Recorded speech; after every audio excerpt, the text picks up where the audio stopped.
On the evening of November 14, 1903, in the farming community of Whitmore Hollow, Pennsylvania, a man named Thomas Caldwell walked out of his farmhouse to check on his cattle and was never seen again. No body was ever found. No witnesses came forward. No ransom was demanded. What remained was only silence. This is the story preserved in courthouse records, brittle newspaper clippings, and handwritten testimonies stored in a forgotten archive in Harrisburg. It is a story reconstructed from fragments, from what people said they saw, from what they chose not to say, and from the inexplicable absence that followed. Thomas Caldwell was 42 years old, a quiet man, a farmer. Born and raised in Whitmore Hollow, he had never traveled more than 30 miles from the land his father had cleared in 1861. He was known to his neighbors as dependable, even-tempered, and deeply private. His wife, Margaret, was 38. Their 3 children, Ruth, age 14, Samuel, age 11, and little Ida, age 6, attended the one-room schoolhouse 2 miles down the dirt road that connected the hollow to the outside world. The Caldwell farm sat at the far western edge of the valley, bordered by dense woods on 3 sides. The house itself was modest. 2 stories, grey clapboard siding, a stone chimney that smoked from dawn until dusk during the cold months. Behind it stood a weathered barn, a chicken coop, and a small shed where Thomas kept his tools. The land was not rich, but it was enough. Enough to sustain a family, enough to pass down. In 1903, Whitmore Hollow was home to fewer than 300 people. Most were farmers or coal workers. The nearest town, Belford, lay 8 miles to the east, accessible only by a narrow road that turned to mud in the spring and froze solid in winter. There was no telegraph line, no telephone. News traveled slowly, carried by riders or by those who made the journey on foot. Life in the hollow moved with the seasons. Planting, harvest, slaughter, silence. But in the weeks before Thomas disappeared, something changed. According to depositions given to the county sheriff in December of 1903, several neighbors noted unusual activity around the Caldwell property. Lights seen moving in the woods at odd hours. The sound of voices, muffled, distant, heard near the tree line after midnight. One witness, a man named Amos Fletcher, reported seeing Thomas standing alone in his field on the evening of November 10th, 4 days before his disappearance, staring into the woods as if he were waiting for something. Margaret Caldwell, in her own testimony, stated that her husband had been troubled in the days leading up to his vanishing. He slept poorly. He ate little. He spoke even less than usual. When she asked him what was wrong, he told her only, "There are things I need to settle." She did not press him further. On the afternoon of November 14th, Thomas completed his usual chores. He fed the animals. He repaired a fence post that had rotted through. He chopped wood for the stove. At supper, he sat with his family in silence, ate half his meal, then excused himself. Margaret later recalled that he kissed Ida on the forehead before stepping outside, an unusual gesture for a man who rarely showed affection openly. It was just after 7 o'clock in the evening. The sun had set. The temperature had dropped below freezing. Thomas walked toward the barn, and that was the last time anyone in his family saw him. What happened next exists only in pieced-together accounts, in the faint GE of children, and in the official record that labeled the case unresolved. No evidence of foul play, but there was something else, something the official record did not mention. In the archives, buried among routine land deeds and tax assessments, there is a single page, a note written in cramped handwriting, unsigned, dated 3 days after Thomas vanished. It reads, "He was not the first, and if the pattern holds, he will not be the last." No name, no explanation, just that. The note was never investigated, and so the question remains, more than a century later, what happened to Thomas Caldwell? To understand what happened on the night of November 14th, one must first understand the life Thomas Caldwell lived before that night. The rhythms, the silences, the weight of things unspoken. Thomas was born in February of 1861 in the same house where he would later raise his own children. His father, Jeremiah Caldwell, had cleared the land during the years leading up to the Civil War, building the farm from nothing but rock and timber. Jeremiah was a hard man, shaped by labor and loss. He did not speak much, and neither did his son. Thomas learned early that survival in Whitmore Hollow required endurance. The winters were brutal. The soil was stubborn. The woods, thick with oak, pine, and underbrush, pressed in on all sides, and it was not uncommon for travelers to lose their way among the trees. There were stories, even then, of men who went into those woods and did not come back, but these were dismissed as accidents. The wilderness was unforgiving. That was all. Thomas married Margaret Howe in the spring of 1888. She was the daughter of a blacksmith from Belford, a woman with steady hands and a quiet strength that matched his own. They had their first child, Ruth, the following year. Samuel came 2 years later. Ida, the youngest, was born in 1897. By all accounts, the Caldwells were an ordinary family. They attended church on Sundays, a small Methodist chapel in the center of the hollow. They kept to themselves. They did not owe money. They did not quarrel publicly. Margaret managed the household with precision. Meals prepared on time, clothes mended, children disciplined but not harshly. Thomas worked the land with the same methodical care his father had taught him. But there were cracks. In a deposition given weeks after the disappearance, Margaret's sister Constance mentioned something she had noticed during a visit in late October. Thomas had become distracted, she said. He would stop mid-conversation, as if listening to something no one else could hear. Once, while sitting at the table, he stood abruptly and walked to the window, staring out toward the tree line for several minutes without speaking. When Constance asked him what he was looking at, he did not answer. Ruth, the eldest daughter, described her father in similar terms. In a letter she wrote years later, preserved in a family Bible that now sits in a historical society in Pittsburgh, she recalled that her father had begun waking in the middle of the night. She would hear him pacing downstairs, the creak of the floorboards rhythmic and slow. Sometimes he would go outside. She could hear the door open, then close. Minutes would pass. Then he would return. She never asked him where he went. Samuel, 11 years old at the time, remembered something else. A week before the disappearance, his father had taken him into the woods to check a trap line. They walked deeper than usual, past the creek that marked the edge of their property. At one point, Thomas stopped. He crouched down, ran his fingers over the earth, then stood and looked around as if searching for something. "What are you looking for, Pa?" Samuel had asked. Thomas did not answer immediately. Then, quietly, he said, "Marks." "What kind of marks?" Thomas glanced at his son, then shook his head. "Nothing you need to worry about." They walked back in silence. In the months that followed, investigators would search those woods. They would find the trap line. They would find old trails, some used by deer, some by men, but they would find no marks, no signs of disturbance, nothing that explained what Thomas had been looking for. The community of Whitmore Hollow was small, and in small communities, people notice things. Amos Fletcher, a neighbor who lived a half-mile to the south, later testified that he had seen Thomas speaking with a man near the road on the morning of November 12th, 2 days before he vanished.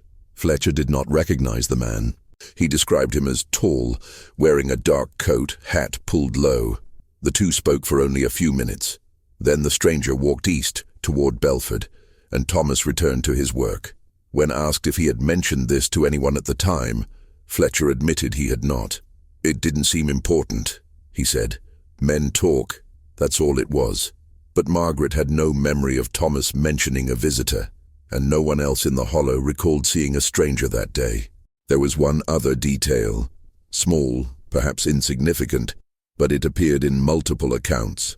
In the week before his disappearance, Thomas had begun carrying something in his coat pocket. Margaret noticed it first, a piece of folded paper. He kept it with him constantly, checking it throughout the day, smoothing it flat, then folding it again. When she asked him what it was, he told her it was nothing, just an old receipt, but she had seen receipts before. This did not look like one. On the night he disappeared, that paper was gone. Searches of the house, the barn, and the surrounding property turned up no trace of it. Whatever it was, Thomas had taken it with him, or someone had taken it from him. November 14th, 1903 began like any other day. The sun rose pale and cold over Whitmore Hollow. Frost clung to the grass. The air smelled of wood smoke and damp earth. Thomas Caldwell woke before dawn as he always did, dressed in the dark, and went downstairs to stoke the fire. Margaret heard him moving below.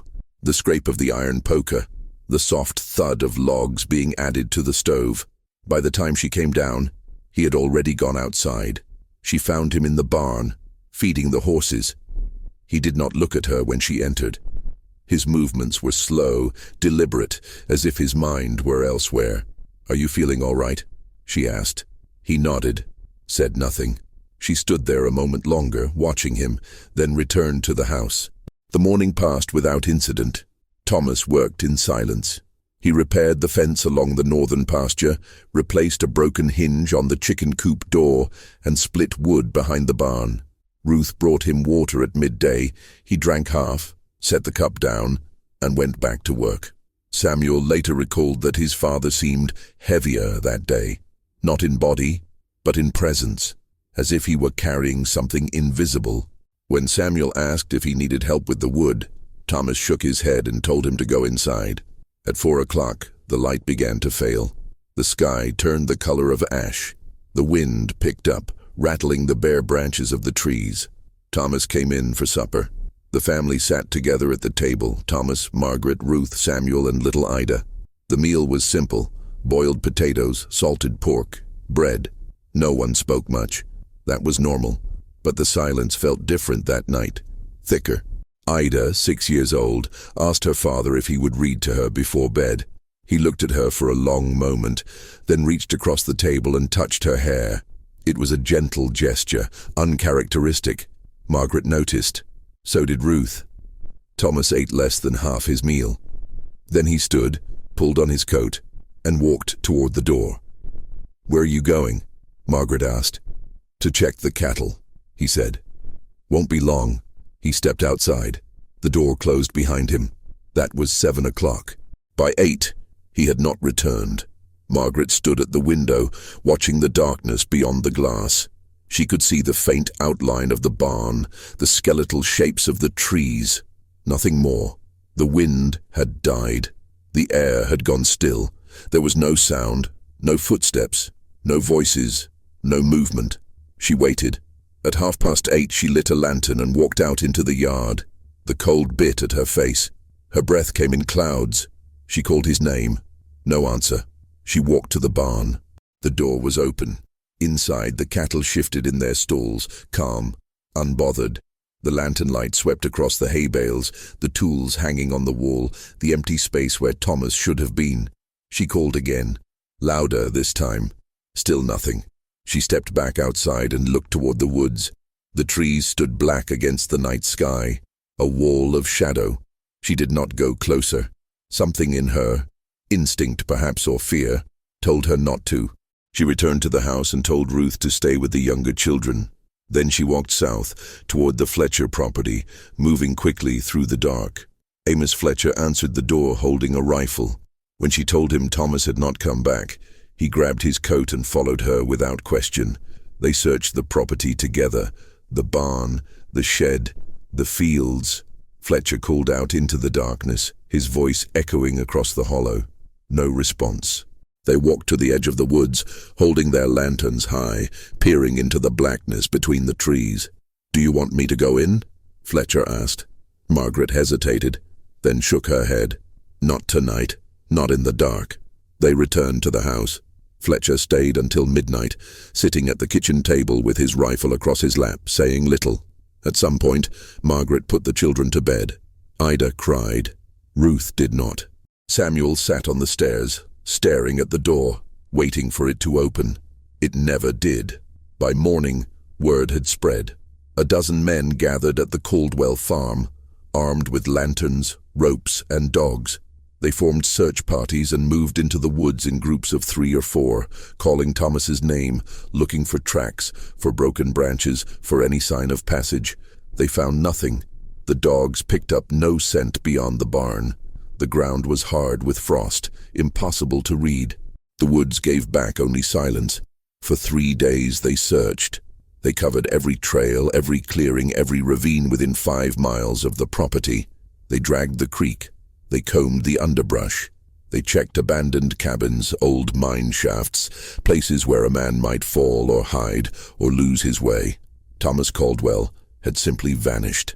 On the 4th day, a man named Elijah Frost, a trapper who knew the woods better than anyone, found something.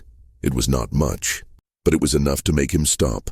A single boot print, pressed deep into the mud near the creek, a mile northwest of the Caldwell farm. The print was fresh. It had not been there the day before, but here was the problem. The print was facing toward the Caldwell property, not away from it, as if someone had been walking toward the farm, not leaving it. Frost followed the trail backward, toward the source. The prints led deeper into the woods, growing fainter, until they disappeared entirely near a stand of old pines. Beyond that point, there was nothing, no tracks, no broken ground, just the forest, silent and still. Frost stood there for a long time, staring at the place where the trail ended. Then he turned and walked back. When he told the others what he had found, no one knew what to make of it. Some said it proved Thomas had gone into the woods willingly. Others said it proved nothing at all, that the print could have belonged to anyone, to one of the searchers, to a passing drifter. But Elijah Frost, a man who had tracked game for 30 years, insisted that print was made the night he disappeared. I'd stake my life on it. The search continued for another week. Then it stopped. The sheriff filed his report. The case was closed. No body, no evidence of foul play, no explanation. Margaret Caldwell was left with 3 children, a farm she could not manage alone, and a question that would haunt her for the rest of her life. Where had her husband gone, and why? In the weeks that followed, Whitmore Hollow became a different place. The disappearance of Thomas Caldwell hung over the community like fog, thick, suffocating, impossible to shake. People who had once greeted each other warmly now exchanged only brief nods. Conversations grew shorter. Doors were locked earlier. And at night, when the wind moved through the trees, more than one person lay awake, listening. Margaret Caldwell did not leave the farm. She could not afford to. With Thomas gone, the burden of survival fell entirely on her shoulders. Ruth, 14 years old, took over many of her father's duties, feeding the animals, hauling water, chopping wood. Samuel helped where he could, though he was still a boy, too young to handle the heavier work. Ida, the youngest, grew quieter. She stopped asking when her father would come home. The neighbors helped at first. Amos Fletcher brought firewood. A woman named Clara Dunn delivered bread and preserves. Reverend Howell from the Methodist chapel visited twice, offering prayers and what little comfort he could. But as winter deepened, the visits became less frequent. People had their own troubles, their own families to feed, and there was something else, something unspoken but undeniable. Fear, because Thomas Caldwell was not the first. This detail emerged slowly, reluctantly, in the months after his disappearance. It came in fragments whispered over kitchen tables, shared in confidence between people who did not want to believe what they were saying. In 1891, 12 years before Thomas vanished, a man named William Tate had disappeared from his home on the eastern edge of the hollow. Tate was a logger, 36 years old, unmarried. He had gone out one evening to check his traps and never returned. A search was conducted, but nothing was found. The case was attributed to an accident, a fall perhaps, or an encounter with a wild animal. The hollow was a dangerous place. These things happened. In 1897, a woman named Iris Pemberton went missing. She was 52, a widow who lived alone in a small cabin near the creek. Her neighbors found the cabin empty one morning, the door standing open. The fire in the stove burned down to ash. There were no signs of struggle, no blood, no explanation.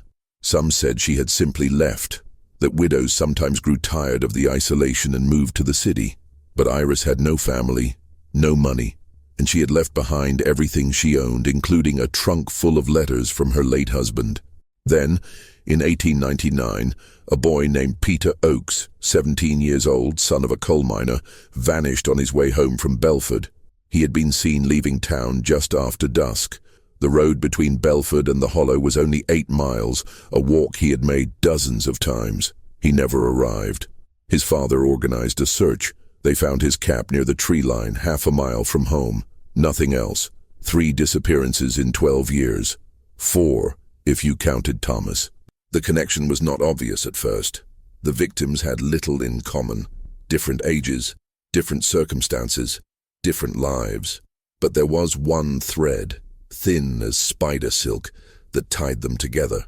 They had all disappeared at night, and they had all been last seen near the woods. Elijah Frost, the trapper who had found the boot print, began asking questions. He was not an educated man, but he understood patterns. He knew how animals moved, how they hunted, how they returned to the same places again and again. And something about these disappearances felt deliberate. He spoke to the families. He reviewed old reports. He walked the areas where each person had last been seen. And slowly, a picture began to form. All 4 had disappeared within a 2-mile radius. All 4 had vanished between the hours of 7 and 10 in the evening. And all 4 had, in the days before they went missing, been seen near the northern woods, the same stretch of forest where Thomas Caldwell had been found staring into the trees. Frost took his findings to the sheriff in Belford, a man named Raymond Cobb. Cobb listened, but he was not convinced. "You're saying someone is taking people?" Cobb asked. "I'm saying it's not an accident," Frost replied. 4 people don't just disappear like that, not without a trace. "Then where are the bodies?" Frost had no answer for that. Cobb told him to let it go. There was no evidence of foul play, no witnesses, no motive. "People disappear all the time," Cobb said, "especially out here.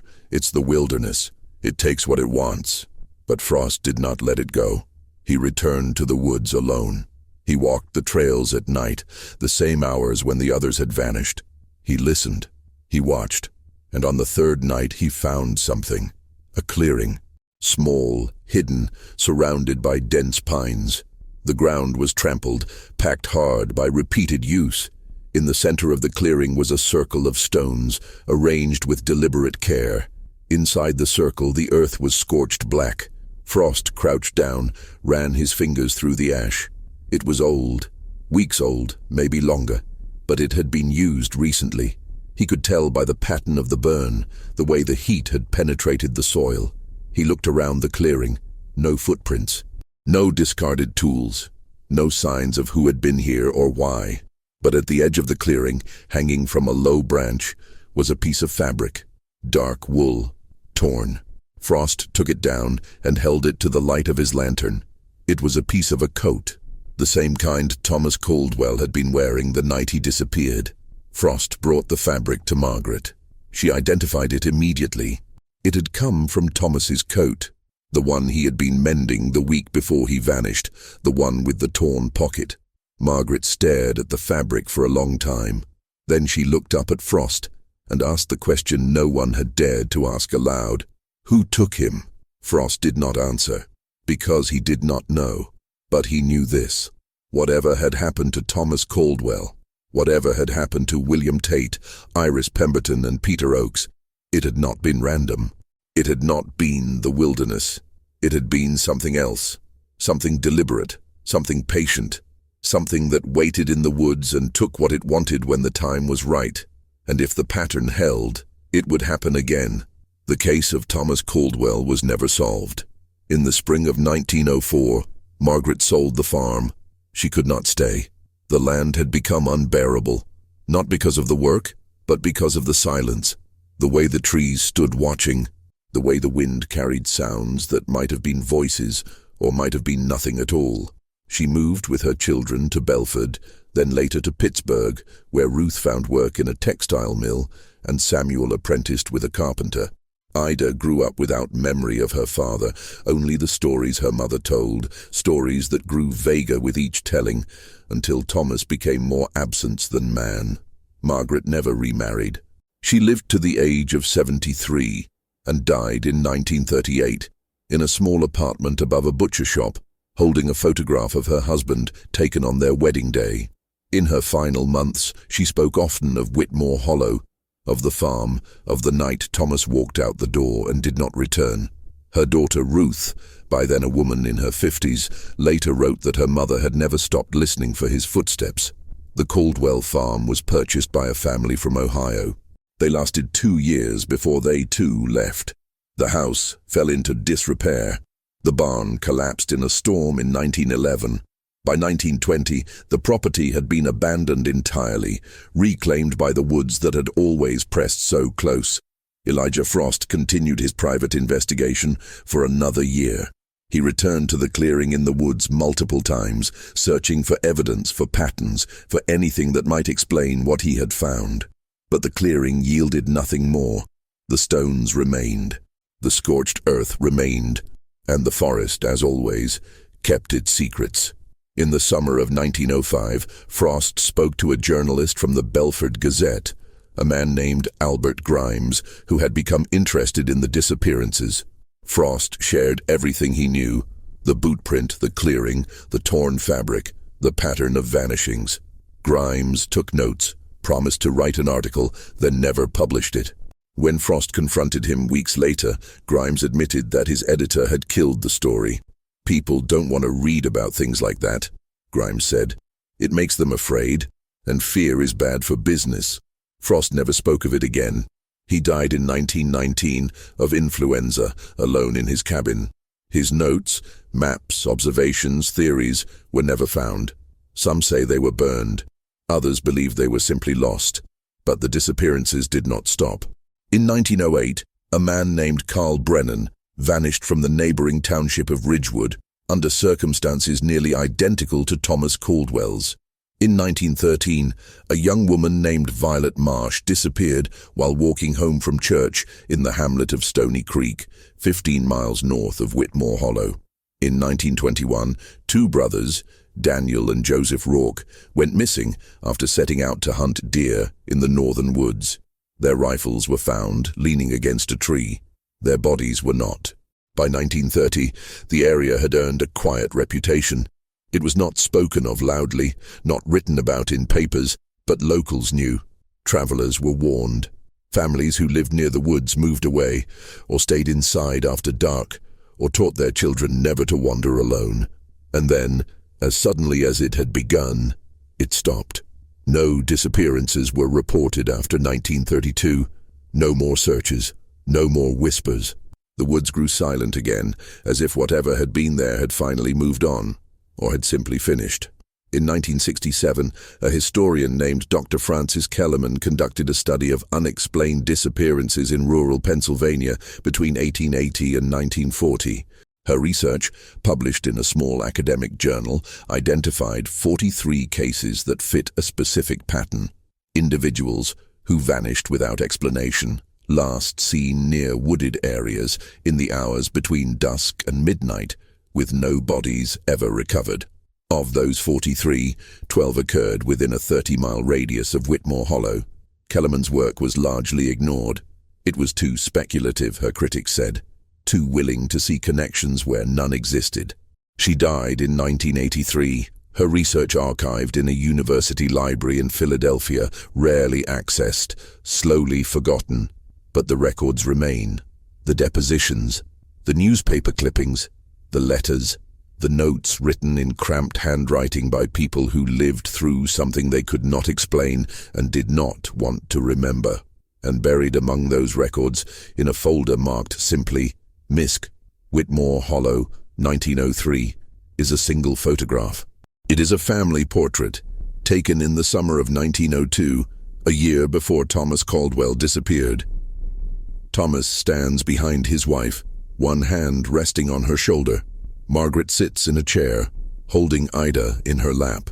Ruth and Samuel stand to the side, unsmiling, as was customary for photographs of that era. But there is something else in the photograph, something in the background. Behind the family, beyond the edge of the porch, just visible at the tree line, is a figure. It is blurred, indistinct, as if it had moved while the shutter was open. But it is there. A shape, dark and tall, standing among the trees, watching. No one in the photograph is looking at it. Perhaps they did not see it, or perhaps they had learned, as others in Whitmore Hollow had learned, that some things are better left unacknowledged. The photograph has never been displayed. It sits in an archive, in a box, in a room that few people visit. If you ask to see it, the archivist will bring it to you. She will set it on the table, handle it carefully, and leave you alone with it. And if you look closely, if you lean in and study the background, the shadows, the line where the yard meets the woods, you will see what Thomas Caldwell saw in the days before he vanished. You will see what Elijah Frost saw in the clearing. You will see what they all saw just before the end, and you will understand why no one spoke of it, why no one returned, why the woods, even now, more than a century later, remain silent. On November 14, 1903, Thomas Caldwell walked out of his house to check on his cattle. He was 42 years old. He had a wife, 3 children, a life, and then he was gone. Not taken by accident, not lost to the wilderness, but taken. By what we do not know, by whom we cannot say. But the woods remember. They always do.